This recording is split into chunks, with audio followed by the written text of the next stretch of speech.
political actors, the wealthy, and the educated are positioned in a certain upper terrace in the minds of the citizenry. Absolutely. So when they don't find their chief wearing a life jacket, they don't find a rich man who is taking care of most people in the community or something, then they think that, now this man with all his money and influence and power and connections is not wearing them. Why should I be the one wearing them? And you can mirror that against communities where you have the chiefs not every now and then being their suit and tie or being in some sophisticated mode, but coming down to the people, trying to get down to do cleanup exercise with them, going for keep fit jogging with them, communal labor and all of that. You can mirror that against those communities, and you can clearly tell that you find a lot more progress in those areas than you would find here. Yeah. And the prevalence of such unfortunate news, lives have been lost. A man lost 3 wives with his children and his mother as well. I can only imagine how he's feeling at this point, the pain, the agony that will be piercing through his heart at this point. But hey, it's another wake-up call for us. What can we do? And for me, as a country, we are blessed. If you look at the Ghana map, I saw the Ghana map for the first time in primary school many years ago, in the late 80s and in the early 90s. And you would see that the number of rivers that we have, the water bodies that we have, rivers, streams, lakes, you see them. I mean, so beautiful. What hits me is that we have not been able to put bridges that are fit for purpose over most of them. So I got excited when the president announced to the people around the Krobo area, the lower Manya Krobo area, is it a front place rather, the area that they were going to have a bridge constructed for them, because the pontoon was also becoming a problem, you know. So it's good news. Look at how long that Sogakope Bridge has been there, and how well it has served the people, both living in Ghana, living in Togo and neighboring countries, and it creates an easy route for people. Chris said something. He said the people could have used the road, but it is a longer journey. So they decide that, okay, we would use the water pathway as our pathway to, a shorter distance. It's shorter if you want to get. But what are they traveling in? They were not traveling in boats. They're traveling in canoes. And the canoes are often overloaded. 16 plus. And from what the official was telling him, the Maritime Authority, I don't know why Maritime Authority, I'll mention it one time and then we're skipping the next time I want to say. The Maritime Authority officials were telling him that they believe there will be more bodies because the boat operator did not, or the canoe operator, not because it's not a boat. It's a canoe, yeah. The canoe operator did not know the number of people who were on board. So you can imagine how overloaded possibly it could be. And no life jackets. And when I've seen, I've refused to get onto some of those boats. I remember so well when we used to go to Jakiti, Akwamu Jakiti, for example. I would refuse to sit in a boat that has more than maybe 6 people, a canoe that had more than 6 people, because I believed in balance. I believed in that managing the weight. And you listen to the narrative that Chris gave, that some of the people were struggling. In fact, when Chris and the canoe operator were in that conversation, that interview, they said that some of the people were struggling. They would rescue them, but they would still struggle, to hold on to the yellow gallons that are given to them. At some point they will get tired, because they also need the energy to be able to do that kind of rescue mission. Another thing that comes to mind, Marina, is the fact that we know that people use these routes as means of transport. We have marine police. We do. Have we deployed them to those areas? Yeah. We know that we have marine police. They are trained to do this. search, rescue. They are trained to do it. We have our Ghana Navy. We have people who are trained in emergency response at the fire service, NADMO. Do we have them stationed around these places so that we know that, okay, canoe A is leaving shore A to get to shore B, and this is the distance, having done some simulation exercises, this is the distance and the duration that comes with that distance. And so if he leaves shore A and is supposed to get to shore B, the point of termination by 35 minutes or in 35 minutes, and after 40 minutes, 45 minutes, there's no call from him, a quick search could be done. I thought we bought drones as a country. Oh, those drones, which was initially meant for Galamsey. I thought we bought them. We invested in those drones, right? I have gone. We don't know where they are. I have gone to villages with Daniel Oklu. Danny played a video, and we have used drones to first do the recce scout and check if it is cool before we move along there. He's done drones. We've gone to the beach side. I mean, the drone could shoot way in there. So it's possible to have them. I mean, if you pick a canoe, for example, and then you go further into the water and you start the drone from there, it actually gives you a certain head start as opposed to being on the shore. Yeah. So Marine Police, our Navy, our NADMO, our fire service, where are they at these places? Then the drones. Yeah. And then you want to also ask the question, why are people refusing to use the roads? Is it because the roads are bad? Because the understanding we got that all the roads have been fixed. And that is why Kwame Agboje's big push, John Mohammed's big push, and soul sourcing and everything became a big topic in this country. Just about last week or last 2 weeks. We were trying to find problem. Have you seen the nature of the road that the people are avoiding? The people are avoiding the road, the drivers are avoiding the road because that road is not in good condition. So we will sometimes sit in Accra or sit in Kumasi or sit in Takrady or sit in Ho and assume that the entirety of Ghana is from our perspective. I told somebody 2 days ago that a little travel around the country will change the perspective. A little travel around the country will change the perspective. Last week, I was out of town briefly. And I took time to engage with some individuals. Usually you have people who are selling either pawpaw or some pear along the roads in the hinterlands, the countryside.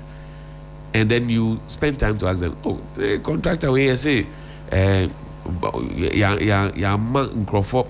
my cheek is bad. But man crofo bebre ma say, minimia usu nimia nti yembra ne yenhwe ne obetumi aye ne yie ne yi baako, but yehwe mu an say okay wo kwesi mensa wo ne yi kona kwaye odwe wo say, do you know what the woman told me? She said, so mo ye kwan ne de no mfa ye hu o say so mo ye kwan ne de no mfa ye hu, because she is also looking at how the improved road will give her economic freedom, how the improved road will improve her health by not giving her bronchitis and chest infections, etc. So, if we are calling for development, let's be holistic in our call for development. And let's stop putting a party tag on everything. For all you know, there are people who still get calls from the villages. Because they are in the city, they get calls from the villages, where their family members who are affected by these bad roads, inhaling dust 24/7, will be calling them to say, give me something small, I want to go to the clinic. If that road is fixed, would they be calling you to give you something small for clinic? They'll be calling you that I have 1 more acre, give me something small so I can buy maize seeds or something to plant. And that's financial freedom for them, economic freedom. This one too, they for teach for school before we go know. For me, the part which worries me is knowing the Ghanaian. I sometimes feel like there is a giving up of some sort on the part of authorities who are supposed to enforce the wearing of life jackets and all of that. And so, we've gone once, we've gone twice. The people don't like to wear it. If they don't wear it, they should be there. Yeah. You know, I feel that is the sense in which we're in. And there's a disenchantment or a disconnect between persons who are supposed to be helping make life better and easier, just watching on. Because you've mentioned Marine Police. If we are to do a look back at the number of boat accidents in this country, I'm sure we'll reach in the hundreds if we go back, say 5-10 years ago. Yeah. It happens far too many times, different places. And every time we gather, we see, I mean, I was listening to the official. It says, so we will go, we'll give them the life. Yes, there's a problem of the people not wearing it. Yeah. But Chris mentions that it is not even available. And there's an additional problem. When they bring their life jacket, it ends up in somebody's room instead of being at the point where it will be needed. You see, I have had opportunity to go to Inzulezu, and that's the Nzama lingua for on top of the water or atop the water. Inzulezu, right? Atop the water. So it's a whole community. They live on stilts. They built their school, their church. They run their own business on the water. They've lived there for many years, and that's how they survive. Now, you would have to cross a river, right? From the beach. There's a beach on this other side of the road, and then the Inzulezu town is here. Before you get into the Inzulezu town, before you sit in any of the canoes, you will not be allowed to board the canoe if you do not have a life jacket on. So is it the personal property of the individuals getting on board? No. So these life jackets that were procured, and I'll give you another classic example. When the Akosombo Dam spillage happened, we went to do an outside broadcast in the Volta region. I would give credit to Togbe Jablu and then Togbe Sakpiti. And look, when we got there, as soon as we got there, they had already gone to look for life jackets for all of us. So I was on one of the canoes that took me to one of the densely affected areas. And I was in a life jacket. All of us, all 6 of us on the canoe or in the canoe were in life jackets. Godwin Asedeba went to do some reports. He was in a life jacket. Yeah. Look, they made it a personal thing that as soon as you get there, you'll be given life jackets. And we saw that some of those life jackets have been sought from Mr. Ibrahim Mahama. You remember Blakwa, now a foreign affairs minister, went seeking for some. Honorable Ablanji Fagumba, she went seeking for some. And so when the life jackets are presented, I'm very confident that they are presented to the community. So at the point of boarding, I am sure that just as we have station masters in our trotro stations, we also have somebody who is supposed to be supervising these things at these points. Why don't we make it a rule, a hard and fast rule, that before you get onto a canoe, you have to be in a life jacket. If you don't have a life jacket, you are not crossing this river. Finish. How difficult is that? Because if the people along the banks of the river know that Mawena and Johnny Hughes do not know how to operate a canoe, if we get there with the canoe, just by the small skirmishes we do, they will know whether we are qualified or not. And if we are not, they will prevent us from going aboard with it. So why can we not insist on such basic and small things? Why can't we do that? Will it be too hard to detail 2 people there or 3 people there to run a 3-shift system? Will it be too hard to detail people there?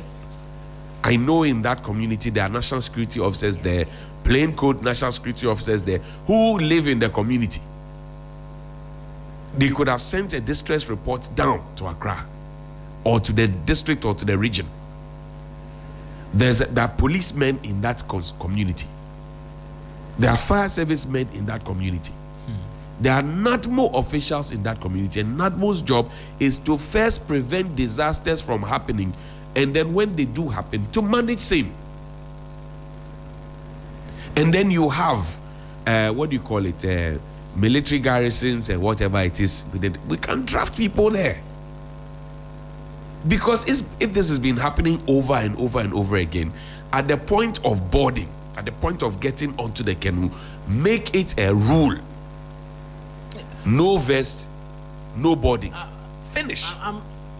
That's why I come back to the question that I wish you're on the back of the recent ones, right? Of the previous incidents, we didn't have a rule like that, because Ghana, we have everything. Yeah. When it comes to rules, it's just a lack of the enforcement, and sometimes because you try 1, 2, and the people do not want to comply, so leave them. You let them do what they want, and let them be in that situation. And I'm saying that we can't go on like this. And I'll liken this to the redevelopment conversations at Kaswa and a lot of these major roads where we see people, market women, and all of the persons who've taken over pavements, sidewalks, blocks, traffic lights from the public. And can you imagine that? Can you imagine that we kept complaining that there's so much traffic around the market area, and they have to install a traffic light, only for them to do the demolition for me to see the traffic light. The traffic light has always been there. Somebody decided to cover the traffic light with shops and sheds. Are you kidding me? You see, we come back and then we say, oh, the people, this, that. And I listen to the people, and I try to put myself in their shoes and ask, yes, you come here to get your daily bread every day. It is a duty of the government, there will be a market somewhere where you can go and sell. But even in that case, is it still justified that the sidewalks and every other place is taking over? Yes, you're making your money there, but is it justified? Will you do this when you step outside of the country and the abrochure that we pray for, Yema visa, not Kobino? Would you do that when you get there? You won't, because they don't. The laws will be enforced in a manner such that when you go, that's why you love the place. That's why the place is nice for you. You go and you say, oh, everything is in order. This and that is in order. Why is it when it comes to us doing that same thing here, then there's a problem? But yes, I understand. It will go in tandem with making provisions for the persons to go there. But I think it starts off first with folding our arms by the assembly, watching on the people mass up and fill up the entire road. Right. Then later on you go and you say you're going I'll tell you something. Those same people who tell you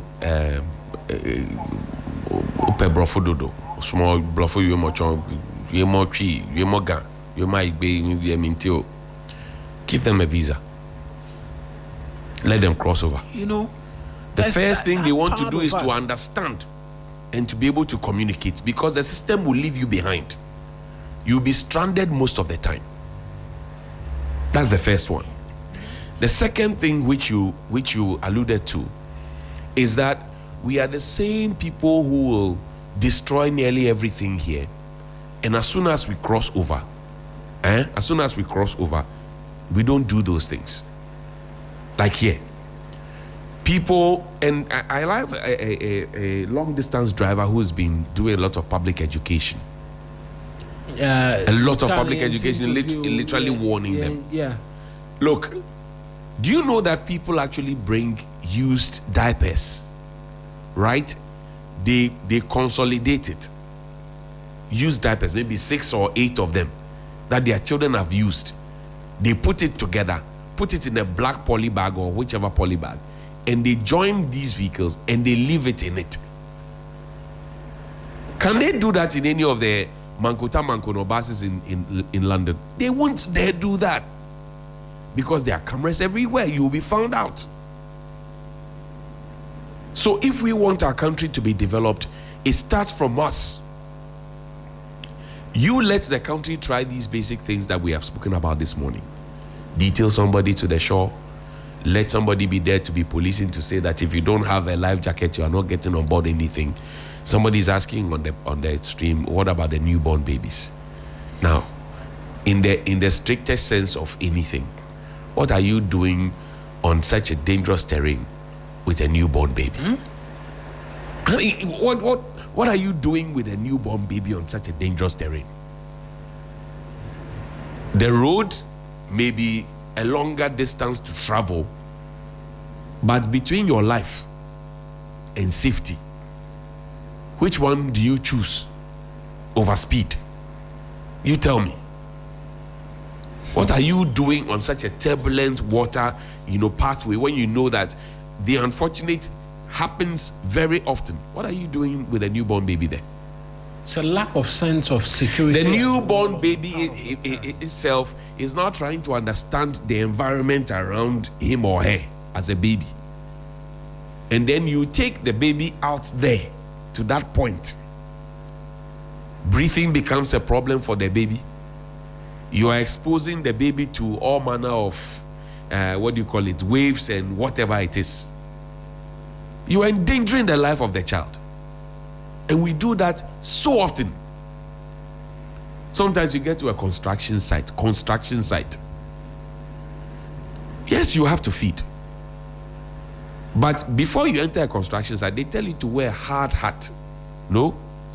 And they ask you wear a hard-toed boot. They'll stop you at the entrance for you to wear one. And for my guys, I mean, a lot of us who like to play video games, right? Yeah. So GTA 5, GTA 6 is expected. There's a mission in GTA 5 where you have to go and take some document. In the game, when you are playing and you're walking into a construction site, they stop you and give you a helmet. In a video game, toy. Somebody will take toys. They'll stop you and say you can't walk around without a helmet on. In fact, it is a part of what they are and what they do. That it has been incorporated in a video game. It's ingrained in a video game. So you wear your helmet, you wear your hard-toed boots, protective boots. If it's a place where they are doing blasting, etc., you wear goggles. And then you wear reflective clothing just for your safety. Now I go to construction sites and I saw one, I think in Takoradi or so. Somebody is building, I think a 3-story, 2-story, 3-story. I don't remember exactly what, but the construction, they progress. Here you see a mother with a baby strapped on her back. Yes, you have to feed. No difficulty about that. But the man who is supervising you is wearing a helmet. And you who is helping to do the pompo by fetching water to come and drop in the, pour into the bigger can for them to be able to, reservoir for them to use. You have no helmet. You are wearing chaliwati. Baby strapped on your back. Baby is not wearing a helmet. You are not wearing a helmet. No protective clothing. No hard boots for you. So you are exposed to nails pointing upward. All these things just because you want to feed. And then I paused and asked, is this the only place where you can find, is this the only job that you could find? Because touch wood, if a brick or block falls from the top and it doesn't hit the baby and it hits you, the mother, you go down. And in your going down, you would have lost control. You are going down with the baby and will be tied to you if you fall on your back. That's the baby's head right on the concrete floor. What would you have achieved? The way we compromise and make things look so, how do I put it? So easy and light. A complete disregard for personal security. Look, even. We know that when you get to the filling station, you have to switch off your engine. Don't we know that? But we get to the filling station. And it's on. It's on. The person is even making a call via the Bluetooth device. And he's there and he's filling the tank, and it will take about 20 minutes or maybe 15 minutes. And they are filling for him. He's a big man, rolled up, and everything is happening. Maybe chatting with a side chick or maybe the wife was going to pick the children from school. And you can clearly see the sign there. Those same people, When they get to the filling stations outside, they switch off their engines and then they go and do the needful, even if it is self-service. So what is our black man problem? What is our problem? I think the enforcement bit, right? There's a saying that people will not do what you ask them to do, what you police them to do. But if you go and arrest Kweku Mensah right now, or Ajete right now, so and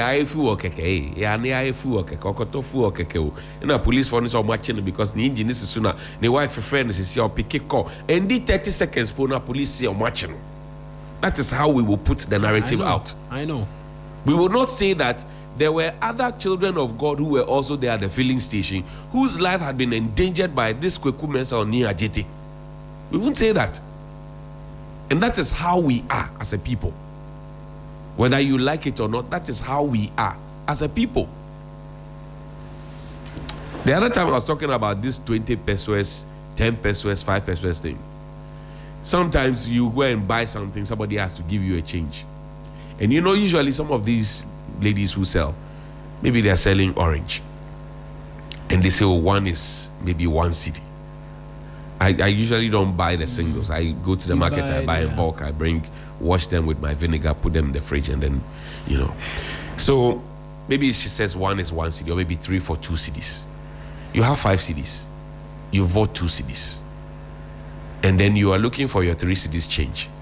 She has 2 cedis. So she gives it to you. And she says, oh, I don't have 1 cedi. Please go and come. I shall find your 1 cedi by the time you return so I can give it to you. This is around 11 a.m. So you go away. 3 p.m. you come back. There's still no 1 cedi. So you leave and go. You come back 5 p.m. There's no 1 cedi. You leave and go. But by the time you came back at 5 p.m., there's somebody there who is also buying or perhaps has come to sit and is chatting with this orange seller. Suddenly, you now become the one who is tormenting them because you are asking for what is rightfully yours, 1 cedi. Open you 1 cedi now. 1 cedi now, 1 cedi, but 1 cedi is money.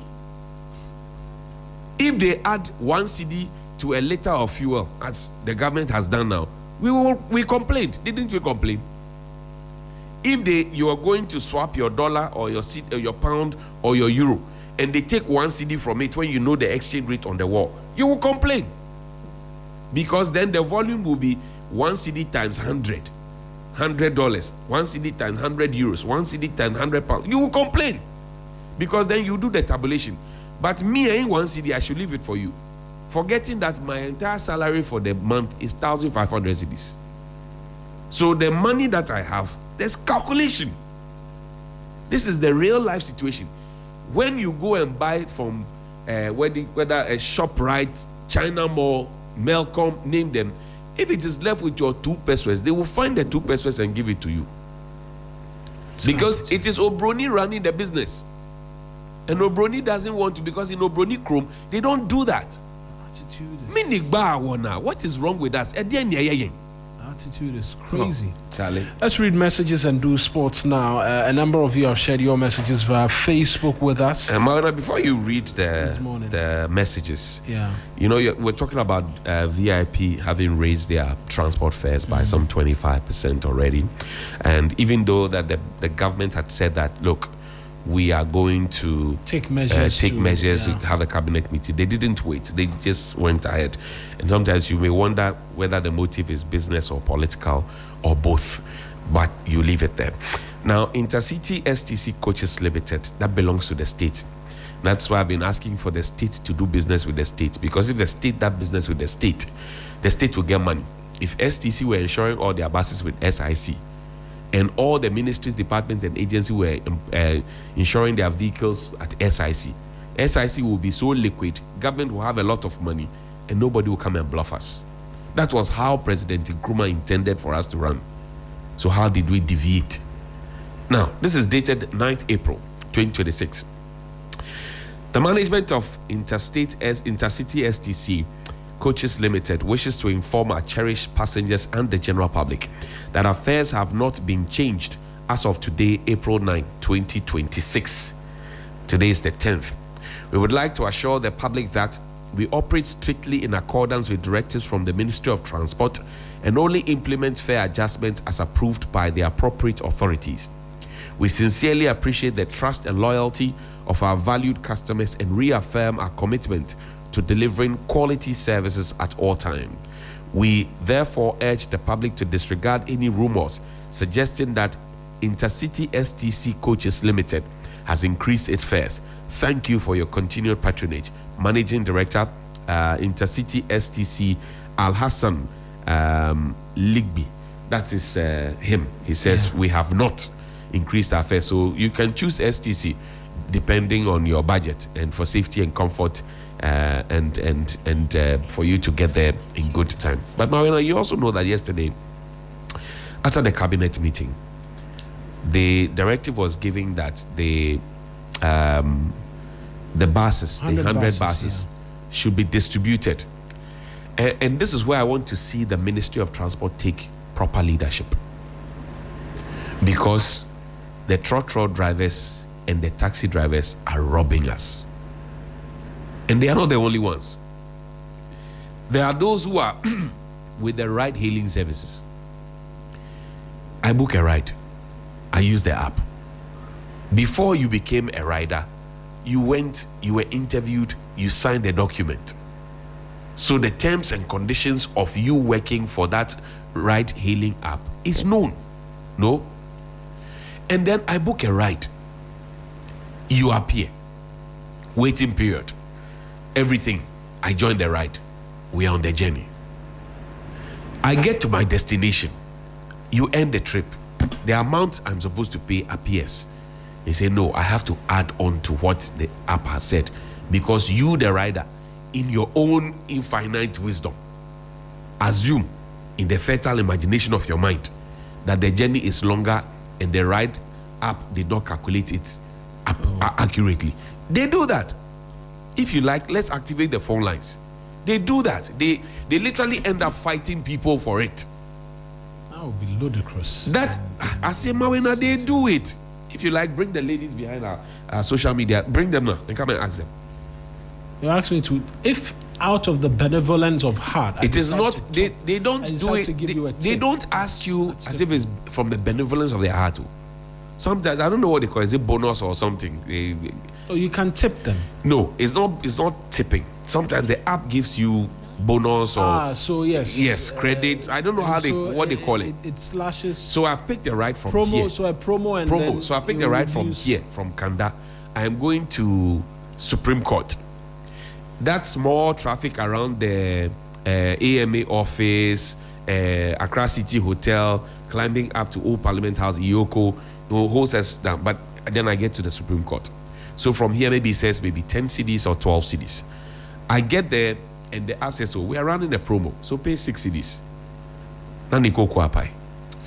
It's a lack of education because when the it is not a lack of education. When the companies run promos, they the drivers get it back. And I interact with them a lot. It is not a lack of education. They assume that they have earned the right to take it from you. That's one. Number two, do you know that until recently, sometimes you get in a boat and you ask the driver, you want to pay with Momo? And they say they want the cash. Sometimes you want to pay with card and they say, I don't like card trip. And they please end it so I can go. Yeah. But this same person will travel to the UK or US and then we'll go and find a vehicle and be doing what it is and we'll be running card trip. We'll wait for the week to end and we'll wait for the money to come. No complaint. Why do we do this to ourselves? So it takes, the Ministry of Transport has to lead from the front. All those drivers who do soppy charging, you are going to Kaswa, you pick me from Nkrumah Circle, and you start announcing Kaneshie. You get to Kaneshie and say, oh, I'm going to Odoko. So you've taken Kaneshie fare. And then from Kaneshie to Odoko, you take another fare. And then from Odoko to Malam, you take another fare. Then from Malam to Weja, you take another fare. Then from Weja to Kaswa, or maybe Tuba, you take another fare. And then before you take me to Kaswa, you'd have taken 6 different fares from me. If we consolidate those fares together, you would have shortchanged me. And that is why these days all the boys are busy trying to find some small konyo kabi so that they can buy their own fuel and be safe from it.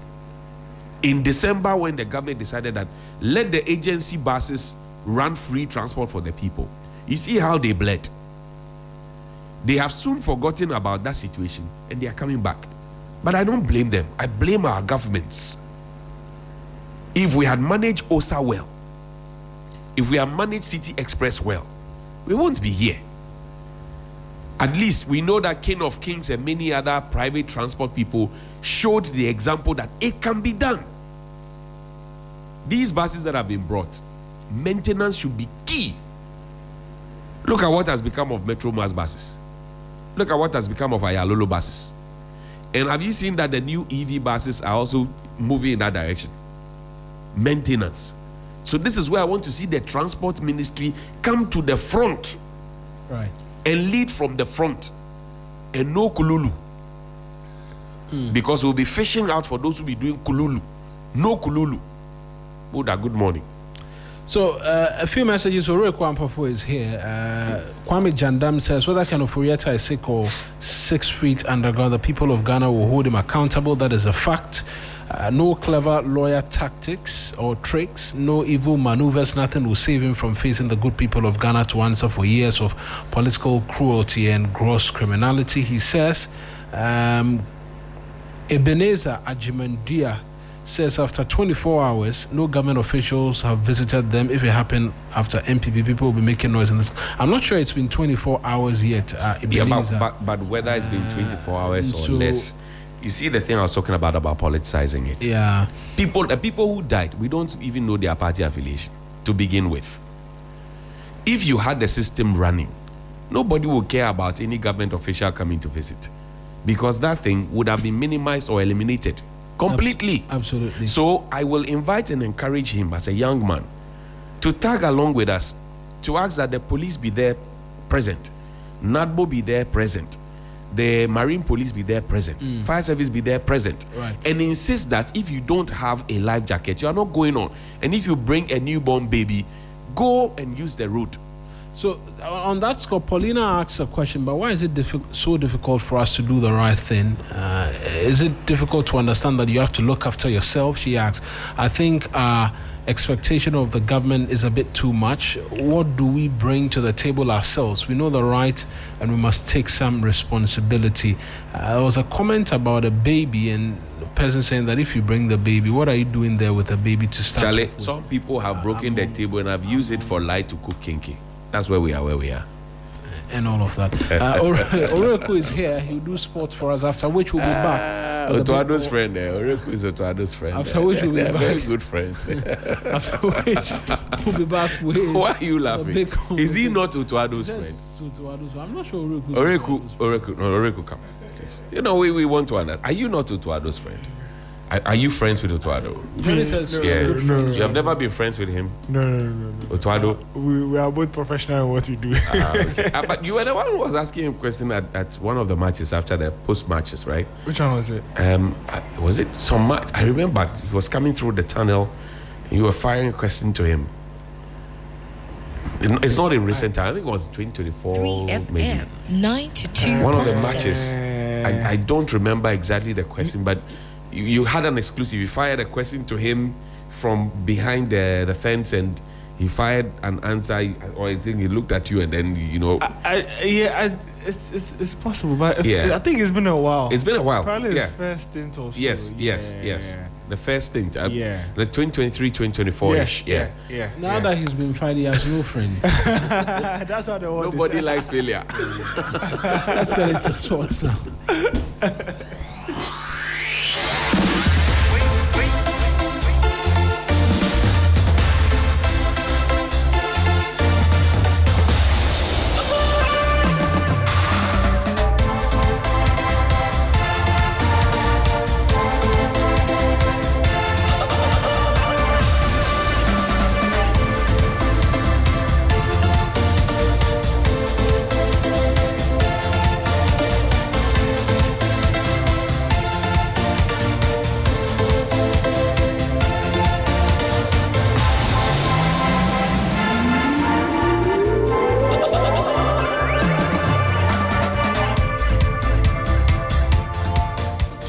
Hello, good morning, and welcome to the sports segment here on Sunrise on 3FM 92.7. My name is Oreku Ampofo. Let's start off from news making waves in the last 24 hours involving Ghana star Mohamed Kudus. The 25-year-old has been ruled out of the 2026 World Cup after suffering a fresh quad injury. Kudus had been out of action for about 97 days since picking up the injury while playing for Spurs against Sunderland on January 4. The Ghanaian has missed 16 games due to the injury and is expected to now be out for the rest of the season. With less than 65 days to the World Cup, my colleague Michael Oteje assesses the impact of Kudus' absence and how that could potentially affect the Black Stars. Stake. Mohamed Kudus may have had his difficulties over the last few years in the Black Stars jersey. He may not have played particularly great in the World Cup qualifiers, except towards the end. He may have floundered badly when it was time to lead the team and be captain in the Nations Cup qualifiers. But Mohamed Kudus is Mohamed Kudus. He is the guy who barely puts a foot wrong when it comes to playing for Ghana in major international tournaments. Nations Cup against Egypt, 2 well-taken, impeccable goals.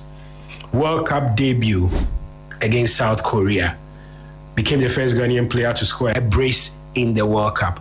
Mohamed Kudus knows how to step up, and you can bet your last peswa when you put Mohamed Kudus on the World Cup pitch against Panama, against England, against Croatia, Mohamed Kudus will step up, because in many ways Mohamed Kudus is like many great Ghanaian players. He is like Dede Ayew was in the 2 World Cups that he's played in. He is like the way Michael Essien was, the way Stephen Appiah was in laying on that wonderful pass against Italy. He knows how to turn on the big stage. And these reports of injuries is a crushing blow to not just himself, because after the difficulties with Spurs, this would have been a welcome distraction from anything. But it's a crushing blow to the Black Stars, because if it's either Santos or Queiroz and the rest, then the need for creativity in the Black Stars will become even more apparent. It will become even more apparent that you have a player who's got the ability to take the ball, to carry the ball forward, to lay on passes for his teammates, to put in pinpoint crosses. Basically, there will be need for a creator. And Kudus is not just a good finisher, he is a creator. So this is, in many ways, this is a lot of bad news. Well, we still stay on the national team and talk about more related issues, and that's because Sports and Recreation Minister Honorable Kofi Adams says the Black Stars' vacant head coach role will be filled by Monday. Speaking on Channel 1's Upside Show, Kofi Adams added that the team has what it takes to win the World Cup, but needs a good manager to steer them to success. I would say that we are preparing. If I tell you that we are ready today, we don't even have a head coach. So it means that we are not fully ready yet. Yeah. But I see us being ready by the time it's time for us to play our first game. So no, we should be hopeful. This is a World Cup that I believe I see us doing well. We may not have the best of players as we had maybe in some time past, based on they playing together for some time, but we still have what it takes for us to go very, very far. Maybe possibly even win the World Cup. Right. Hopefully, if by this weekend we don't announce the coach, latest by Monday we should be able to announce our new coach. Now from the Black Stars, let's head to the Black Starlets, who are now set to take on Senegal, South Africa and Algeria in the Under-17 Africa Cup of Nations, following the draw which was held on Wednesday. Speaking after the draw, assistant coach of the team, Nana Kweku Agyeman, says that the goal of the side is to win the trophy. And when we go to the field, it's the same, whether it's training, matches. We all respond to the same language. So it's really, really huge for us as a technical team, not only to just go and participate, but to win the AFCON. We have told ourselves that we want to go out there and win. Anything aside winning, we probably will just beat ourselves up a bit, because we know that we have what it takes as a technical team, and the boys that we put together. 3FM 92.7. Meanwhile, CAF president Dr. Patrice Motsepe says that he is not going to exert his energy on false and unfounded allegations involving the football governing body. His comment comes after his visit to Morocco, where he met a number of high-profile delegates to speak on the dramatic 2025 Africa Cup of Nations final, which has led to widespread criticism after the CAF Appeals Board stripped Senegal of the title. Motsepe visited Morocco just 24 hours after he had been in Senegal. All sorts of allegations which are false and unfounded. And you make a statement to correct that. But those false and unfounded allegations continue. That's what I'm saying. I'm sick and tired. I'm not going to keep wasting my time to continue responding to false and unfounded allegations and accusations were just repeated all the time. The second issue is that in accordance with the regulations, I have to wait. I have to wait until we take legal advice. We have to, because we have a duty to protect the integrity and the reputation of the 54 nations on the African continent and CAF itself. But in accordance with the legal advice, we have to now respect the decision that comes out of CAS, and the guidance was. Well, that was CAF President Dr. Patrice Motsepe there. To some more, let's switch our attention now to the local scene, because match day 29 of the Ghana Premier League begins today in Doma, with Aduana coming up against league leaders Bibiani Gold Stars. The action continues on Saturday, where Heart of Oak facing Vision FC away from home, while second place Mediama host Asante Kotoko on Sunday. Now, ahead of Mediama's game against Kotoko, head coach of Mediama, Ibrahim Tanko, says that his goal is to secure maximum points. No, I think playing Kotoko is always a big game, not only because of the name Kotoko, but because of where we are in the league now, and every game is very important. And we are playing home. We want to control the game. We want to win. Definitely, we want to keep our 3 points here. It's not going to be easy, but like I said, we trained very good this weekend, and I hope that the boys will make it happen. Now to the fixtures for match day 29. Aduana host Bibiani Gold Stars later today at 3 p.m. That match will be live on TV3. Heart of Oak travel to Vision FC. And then there's Dreams FC at home to 11 Wonders. Young Apostles host Swedro All Blacks as Nations are home against Holy Stars. Karela welcome Heart of Lions as Mediama face Asante Kotoko at their TNA Park. And then Samatex host Brekum Chelsea. Now, before we go, at 4:30 p.m. later tonight, all roads would lead to the Bukom Arena for the Rise continues, a bout put together by Legacy Rise. The headline bout will see Ghana's Theophilus Alote come up against Jonas Erastus of Namibia for the WBA Africa Gold Super Flyweight title. And so this bout will be taking place at the Bukom Boxing Arena, and so you can make your way there much later today. And you can also get updates on the fight much later, and then all subsequent sports updates on our social media handles at 3 Sports GH. My name is Oreko Ampofo, and Sunrise continues right after this. 92.7